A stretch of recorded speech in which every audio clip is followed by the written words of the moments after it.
할렐루야. 우리 앞뒤 좌우에 계신 분들과 함께 인사하겠습니다. 메리 크리스마스. 이제 손을 흔들면서 우리 인사하겠습니다. 메리 크리스마스. 아멘.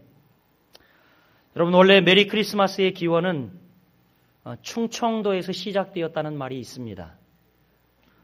어떤 분이 복날 잡아먹으려고 개를 일찍이 키웠는데 이 새로 사온 개의 이름이 메리였습니다. 그런데 어느 겨울날 성탄절이 가까운 시기에 이 메리가 없어졌어요. 그래서 온 식구들을 풀어서 이 개를 찾았습니다. 찾아 이 집 저 집 문을 두드리면서 이렇게 묻습니다. 메리 크리스마스? 그래서 메리 크리스마스가 됐다라는 이야기가 있습니다. 여러분 웃자고 한 이야기인데 우리 옆 사람 한번 축복할까요? 당신이 웃으면 우주 전체가 웃습니다. 당신이 웃으면 우주 전체가 춤을 춥니다. 아멘. 원래 이 크리스마스라고 하는 단어는요, 이 크리스마스, 그리스도라는 기름 부음 받은 자라는 뜻과 함께 또 마스, 이것은 미사, 예배, 경배 이런 뜻이죠. 그래서 이 크리스마스는 그리스도와 이 미사, 즉 예배가 같이 합쳐진 합성어입니다. 그래서 그리스도께 예배하는 날, 경배하는 날, 찬양하는 날, 그 중심이 누구라고요? 예수님이라는 사실을 꼭 기억하시길 바랍니다. 여러분 의미를 바로 알고 우리 다시 한번 인사하겠습니다. 옆 사람에게 메리 크리스마스. 아멘. 여러분과 사사기 19번째 강해의 말씀을 나누겠습니다. 실패는 우연이 아니다. 이런 제목으로 오늘 본문의 말씀을 가지고 여러분과 함께 은혜를 나누겠습니다. 우리의 역사에 암울했던 시기를 들여다보면 언제나 그 중심에는 사람이 도화선이 되었음을 우리가 알 수 있습니다. 지도자의 이기적인 욕망 혹은 지도자의 부질없는 야심, 게다가 또 분별 없는 군중들의 의기투합이 함께 모아지면 아픔과 비극의 역사가 만들어지기 마련입니다. 이것은 한 국가 또 어떤 단체, 어느 집단에서나 볼 수 있는 공통된 하나의 패러다임, 계속 반복되어지는, 보여주는 어떤 이런 한 양태일 수 있다는 것을 여러분 염두에 두시길 바랍니다. 오늘 본문도 역시 그러한 내용을 담고 있습니다. 오늘 본문에 등장하고 있는 이 비극의 주인공, 지도자의 쓸데없는 이기적인 욕망과 부질없는 야심 때문에 온 백성들과 의기투합하여 한 백성이 멸망한 한 사건을 다루고 있는데 오늘 그 주인공이 누구냐면 아비멜렉이라고 하는 사람입니다. 아비멜렉은 누구입니까? 우리가 지난주에 살펴보았지만 이 아비멜렉은 이스라엘의 구국의 영웅이었던 기드온의 아들이었습니다. 기드온에게는 많은 아내들이 있었습니다. 그래서 그 아내들에게서 낳은 아들이 무려 70명. 딸들은 개수에 세지도 않고 아들들만 몇 명이요? 70명이나 되었습니다. 여러분 바로 이것은요, 기드온 가문의 비극을 예고하는 신호탄이었습니다. 언제나 복잡한 가정생활은 결국 인생의 실패를 불러들이는 법입니다. 아비멜렉은 세겜의 땅의 첩에게서 태어난 아들이었습니다. 70아들과 별도로 서자에게서 태어난 아들이었죠. 서자로 난 8장 30절부터 31절까지 말씀이 그가 태어나게 된 배경을 잘 말씀해주고 있습니다. 아비멜렉은 이제 아버지 기드온이 죽자 아버지의 명예와 아버지가 앉아있던 자리에 대한 야심이 막 부글부글 끓어오르기 시작했습니다. 그래서 그는 어머니의 고향인 세겜에 가서 그의 외가 식구들을 불러 모으고 이렇게 말합니다. 2절 말씀이죠. 우리 2절 말씀 같이 읽어볼까요? 청하노니 너희는 세겜의 모든 사람들의 귀에 말하라. 여롯바알의 아들 70명이 다 너희를 다스림과 한 사람이 너희를 다스림이 어느 것이 너희에게 나으냐? 또 나는 너희와 골육임을 기억하라 하니. 여러분,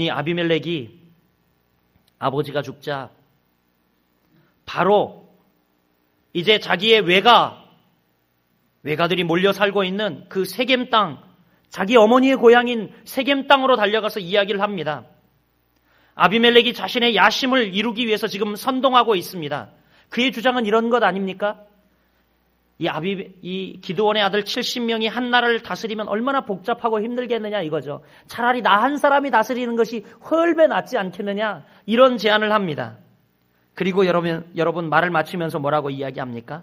아비멜렉이 말을 마치면서 그들의 골육임을 상기시킵니다. 내가 너희의 골육이 아니냐, 이렇게 이야기를 하죠.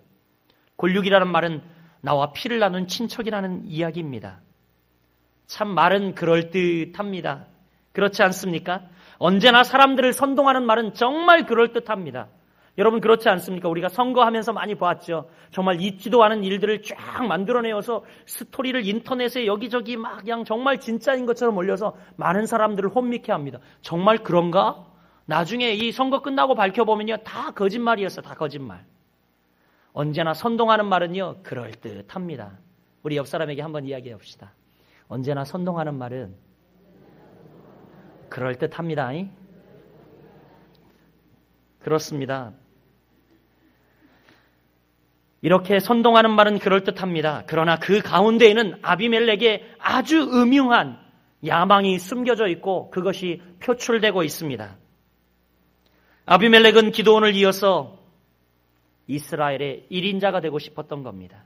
그 아버지 기드온이 정말 천민 출신이었고 굉장히 시골 촌부 출신이었음에도 불구하고 일약 대스타, 이스라엘의 1인자가 되지 않았습니까? 그 모습을 보면서 아비멜렉은 그 아버지의 뒤를 이어 이스라엘의 1인자가 되고 싶었습니다. 그러기 위해서는 여러분 70명의 다른 형제들을 제거해야 했어요. 그 일을 이루기 위해서는 먼저 외가 식구들을 선동해서 힘을 모으는 것이었습니다. 누군가 자기를 지지하고 후원해야 할 세력이 필요했죠. 그래서 외가 식구들을 선동합니다. 세겜 사람들 역시 자신들의 골육을 왕으로 삼고 싶은 혈연의 정에 이끌려서 같이 의기투합을 합니다. 아비멜렉에게 돈, 즉 은 70을 주죠. 아비멜렉은 그것으로 깡패와 폭력배들을 매수합니다. 4절 말씀에 이야기하고 있습니다. 그리고 5절 말씀에는 급기야 자기 형제 70인을 모두 한 장소에서, 한 바위에서 다 때려 죽입니다. 그리고 자신이 드디어 왕 위에 등극을 합니다. 그러나 여러분, 아비멜렉이 왕위에 즉위한 지 3년 되던 해에 가일이라고 하는 새로운 인물이 등장합니다. 9장 22절에 나와요. 여러분 집에 가서 오늘 숙제 사사기 9장을 다 읽어보시길 바랍니다. 아비멜렉의 뒤를 이어서 새로운 한 인물이 등장하는데 가일이라고 하는 인물이 등장합니다. 가일이라는 인물이 등장하자 아비멜렉을 지지했던 사람들의 마음이 일순간 다 가일에게로 돌아섭니다. 가일 역시 아비멜렉이 했던 것과 똑같은 방법으로 세겜 사람들을 선동했어요. 28절 말씀이 여러분 기록하고 있는데 28절 말씀 제가 읽어드릴게요. 에벳의 아들 가할이 이르되 아비멜렉은 누구며 세겜은 누구기에 우리가 아비멜렉을 섬기리요? 그가 여룻바알의 아들이 아니냐? 그의 신복은 수불이 아니냐? 차라리 세겜의 아버지 하몰의 후손을 섬길 것이라. 우리가 어찌 아비멜렉을 섬기리요? 지금 아비멜렉이 했던 똑같은 방법으로 그 후에 등장한 가일이라고 하는 사람들이 이스라엘 사람들을 선동하고 있습니다. 어떻게 저 촌부의 자식이 우리의 왕이 되겠느냐? 어떻게 이 하겔의 저렇게 이 세겜에 정말 연약하고 쓸모없는 그 가문에서 태어난 사람이 우리의 왕이 되겠느냐? 차라리 그 하몰의 추장이, 세겜 가운데 있는 하몰의 추장이 우리의 왕이 되는 게 더 낫지 않겠느냐? 이러면서 가일이 아비멜렉을 가십을 합니다. 이렇게 여러분, 아비멜렉은 이 말을 듣고 마음이 격분하여서 군사를 일으켜서 군사를 끌고 와서 당장에 이 가일을 또 쳐 죽입니다. 그리고 가일만 죽일 뿐만이 아니라 그 이야기를 들었던 세겜 사람들마저 불태워 죽여버립니다. 그때 죽은 사람의 수가 무려 1,000명이나 되었습니다. 세겜 사람들이 누구예요? 자기네 외가 식구들 아니에요. 근데 외가 식구들을 아비멜렉이요, 가일과 함께 가일의 선동을 들었다고 1,000명을 다 불태워 죽여버립니다. 참 마음 아픈 기사입니다. 그러나 여러분, 아비멜렉의 최후는 더 비참했습니다. 한 여인이 던진 맷돌짝에 두개골이 깨어져서 죽습니다. 아비멜렉은 이제 이 여인이 던진 맷돌짝에 머리를 맞아 죽는 것이 너무너무 창피했기 때문에 자기 옆을 지키고 있던 소년에게 자기를 칼로 찔러 병기 잡은 소년에게 자기를 죽여달라고 요청을 합니다. 그리고 그 소년의 칼로 그는 죽습니다. 여러분, 정말 이 사사기, 이 시대야말로 그야말로 피비린내 나는 역사였습니다.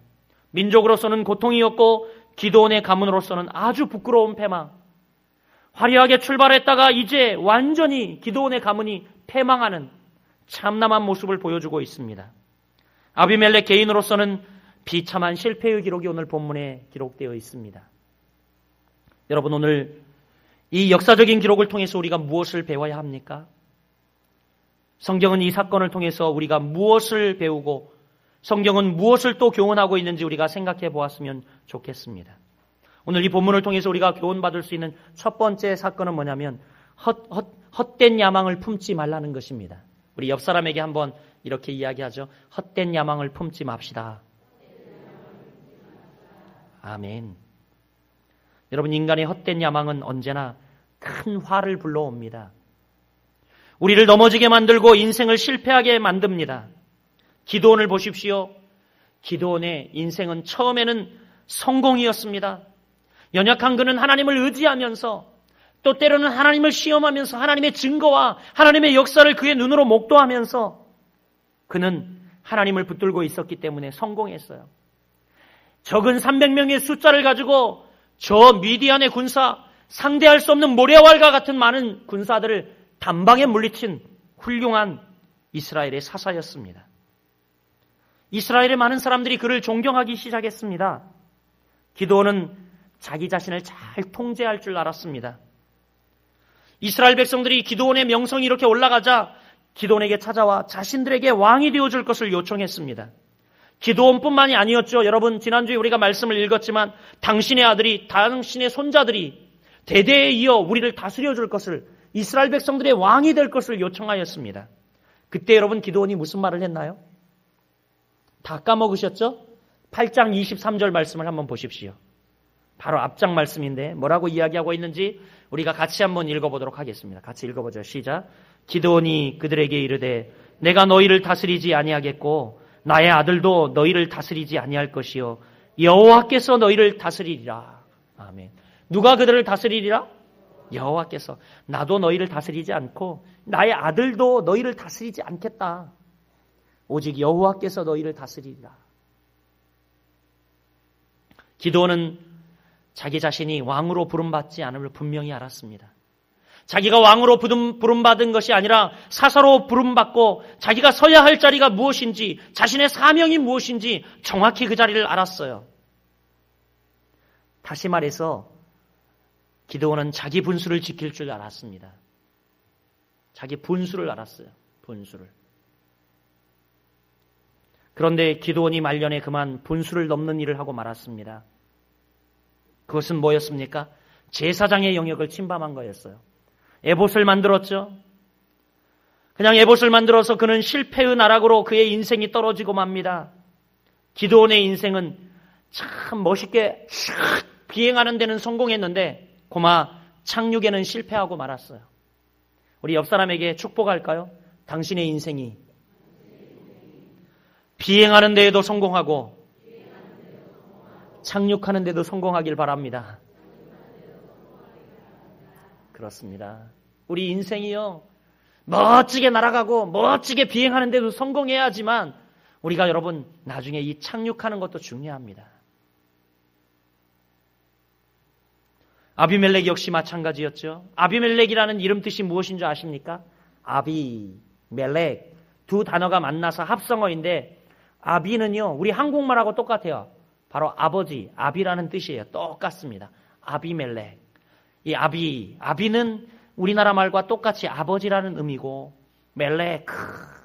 원래 이제 우리 한국말은 그냥 멜렉 이렇게 기록되어 있는데 원래 히브리어는요 멜렉 이렇게 가시 걸린 소리를 하면 됩니다. 이 멜렉은 어떤 뜻이냐면 왕이라는 뜻이에요. 그러니까 무슨 뜻이냐면 나의 아버지는 왕이다 이런 뜻이에요. 그의 이름이. 얼마나 그에게 프라이드가 있었다는 이야기입니까?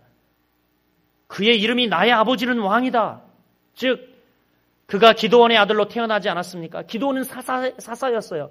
그럼에도 불구하고 이스라엘 백성들에게는 왕과 같은 존재 아니었습니까? 나의 아버지는 왕이다. 그런 의미를 가지고 있었어요. 그런데 그의 아버지가 왕이 아니라 아비멜렉은 스스로 왕이 되고 싶었습니다. 아비멜렉의 헛된 야망은 형제를 죽이고 민족을 죽이는 살인을 불렀습니다.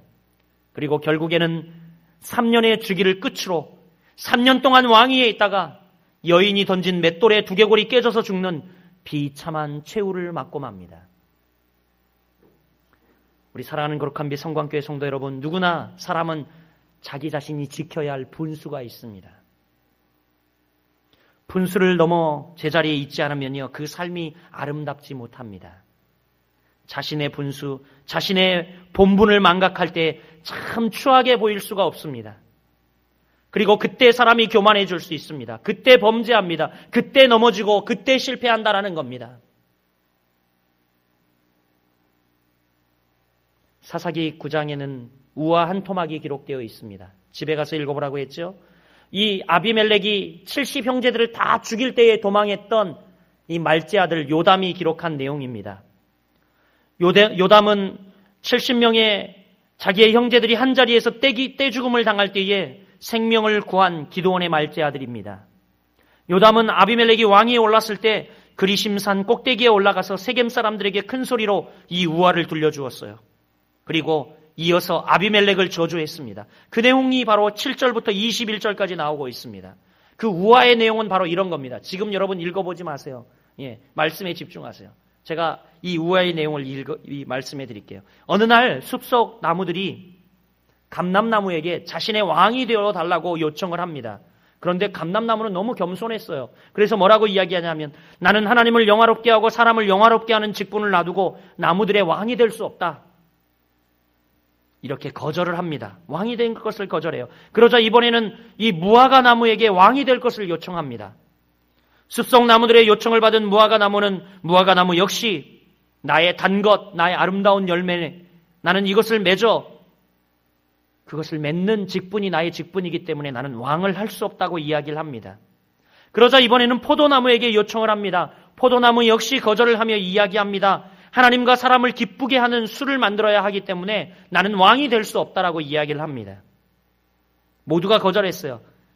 그때 이제 남은 가시나무에게 왕이 될 것을 요청했습니다.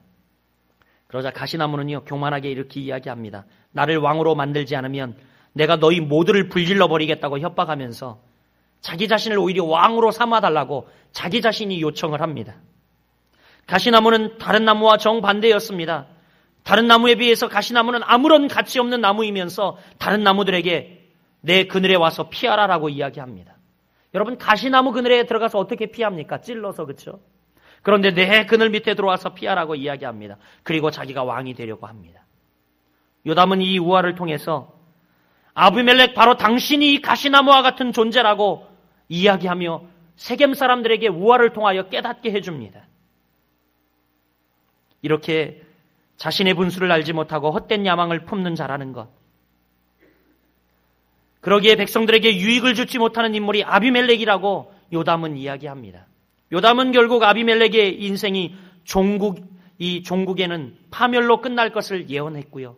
그 예언이 오늘 9장 후반부에 그대로 이어지는데 바로 여인이 성읍에서 던진 이 맷돌짝에 대급박이마저 그만 즉사하고 말죠. 우리 사랑하는 거룩한 빛 성광교회 성도 여러분, 여러분의 인생이 실패가 아닌 성공으로 끝나고 싶습니까? 이럴 때 아멘 크게 하셔야 되는데, 아니 성공으로 끝나고 싶냐고 물어보고 있잖아요, 여러분. 뭐 불쾌한 일 있으세요? 예. 여러분 인생이 실패가 아닌 성공으로 가꾸고 싶습니까? 그렇다면 여러분, 우리는 우리 스스로를 살펴봐야 합니다. 혹시 우리가 헛된 야망을 꿈꾸고 있지 않나? 또 헛된 야망을 위해서 우리가 선동하는 삶을 살고 있지 않나? 그냥 겸손히 내 하는 일을 잘하면 되는데 여기저기 모여서 수근수근 하면서 선동합니다. 괜히 교회를 어지럽게 하고 사람들의 마음을 흔듭니다. 하나님이 절대 기뻐하지 않는다. 우리가 잘 알아야 하죠. 우리 사랑하는 여러분 인생이 저는 실패가 아닌 성공으로 끝맺게 되기를 주님의 이름으로 간절히 축복합니다. 두 번째, 여러분, 오늘 본문이 주고 있는 교훈은 악한 세력을 절대 의존하지 말라는 교훈을 주고 있습니다. 한번 따라해 볼게요. 악한 세력을 절대 의존하지 마십시오. 아멘. 아비멜렉이 파란만장한 역경의 삶을 살다가 그의 인생을 마치게 된 것은 바로 옳지 못한 방법, 그리고 불의의 세력과 규합을 했기 때문입니다. 먼저 왕이 되기 위해서는 세겜 사람들을 선동했어요. 그가 그렇게 규합된 힘으로 그는 자기의 형제들 70인을 죽이고, 그리고 또한 다음으로 세겜 사람들이 자신에게 등을 돌리고 가일에게로 민심이 기울어졌을 때 그는 망대에 숨어있던 세겜 사람 1,000명을 한꺼번에 불살라 죽여버립니다. 자기가 왕이 되었을 때 도왔던 그 사람들을 불살라 죽여요. 아비멜렉은 어떤 사람이었습니까? 힘을 의존했던 사람입니다. 아비멜렉이 의존했던 힘은 전능하신 하나님 아버지가 아니라 잘못 규합된 세력들, 불의의 세력들과 그가 손을 잡았다라는 것입니다. 자신의 미래를 위해서, 자신의 야망을 위해서 규합한 부정한 세력이었어요. 그 힘을 의존하였던 아비멜렉의 최후는 뭐였습니까? 결과는 당연하죠. 실패, 죽음, 멸망이었어요. 여러분, 이 실패가 우연한 실패입니까? 아닙니다. 단호히 아니라고 말할 수 있습니다. 아비멜렉의 실패는 우연한 실패가 아니라 하나님의 심판이었습니다. 오늘 그래서 설교 제목이 뭐예요? 실패는 우연이 아니다 라는 거예요. 우리에게 있는 실패, 여러분, 우연이 아닐 줄 믿습니다. 그것은 하나님의 징계요, 하나님의 심판입니다. 하나님은 옳지 못한 힘, 결국 이것을 심판하십니다. 힘이라고 다 좋은 것 아닙니다. 옳지 않으면 차라리 없는 것보다 못하다, 이 사실을 우리에게 가르쳐주고 있죠. 없다면 차라리 의존하지도 않았을 것입니다. 힘은 다 좋은 것이 아니라 옳은 힘이어야 한다는 것입니다. 오늘날도 편하게 사는 방법 가운데 보편화된 비결 한 가지가 뭔지 아십니까? 한번 따라해 볼게요. 줄을 잘 서십시오. 그거예요, 그거. 오늘날 편하게 세상을 사는 방법 가운데 아주 보편화된 비결이 하나 있는데 그것은 줄을 잘 서는 겁니다. 힘 있는 쪽 눈치 빠르게 선택해서 줄을 서는 겁니다. 의도 불의도 없어요. 자신에게 유익이 될 만한 줄이 있다면 어느 줄인지 살피기에 바쁩니다. 그러나 우리 거룩한 빛 성광교회 성도들은 힘을 분별하는 지혜가 있게 되기를 간절히 소원합니다. 좋은 힘, 바른 힘을 추구하고 전능하신 우리 하나님의 능력을 의존하는 거룩한 빛 성광교회 성도들이 되시기를 주님의 이름으로 축복합니다. 마지막으로 여러분은 본문이 우리에게 주고 있는 교훈은요, 진실과 의를 기준 삼으라 라는 것입니다. 첫 번째는 뭐였죠? 헛된 야망을 꿈꾸지 말라. 두 번째는요, 악한 세력을 의지하지 말라. 그들과 규합하지 말라. 마지막은요, 우리 가운데 진실과 의를 기준 삼으라는 말씀을 드리고 싶습니다. 진실과 의. 세겜 사람들이 왜 아비멜렉을 지지했습니까? 왜 지지했어요? 세겜 사람들이 아비멜렉을 왜 지지했어요? 골육이라는 말에, 골육 지친이라는 말에, 같은 고향 사람이라는 말 때문에 지지했습니다. 소위 여러분 지연이라는 세상적인 관계 때문에, 동양, 같은 고향이라는 이유 때문에 연합하고 말았습니다. 옳고 그름, 대의 명분 때문이 아니라 사적인 이해관계로 연합했다라는 것입니다. 얼마나 우스운 일입니까? 여러분도 이번 투표 개표 결과를 보면서 아직도 치유되지 않은 우리 민족적 정서, 그것 보면서 참 가슴 아프지 않습니까? 광주, 부산, 대구, 전남, 여러분 비교하여 보면서 참 마음 아프지 않았어요? 아직도 치유되지 않은 우리의 이 마음들이 그곳에 나타나는 걸 봅니다. 정말 이것이 옳은가, 진실인가 의인가 이것을 따지기 이전에 어느 지방의 출신이고 어느 지역 출신인가 이것을 따져야 하는 우리의 현실. 하나님이 기뻐하시지 않을 줄 압니다. 여러분, 세겜 사람들은 아비멜렉이 깡패를 동원하여 자신들의 형제를 죽이는 것을 보았습니다. 아비멜렉이 얼마나 악한가를 잘 알고 있었어요. 그들의 눈으로 보지 않았습니까? 그럼에도 불구하고 세겜 사람들은 아비멜렉을 왕으로 세웁니다. 이 얼마나 한심한 일입니까, 여러분?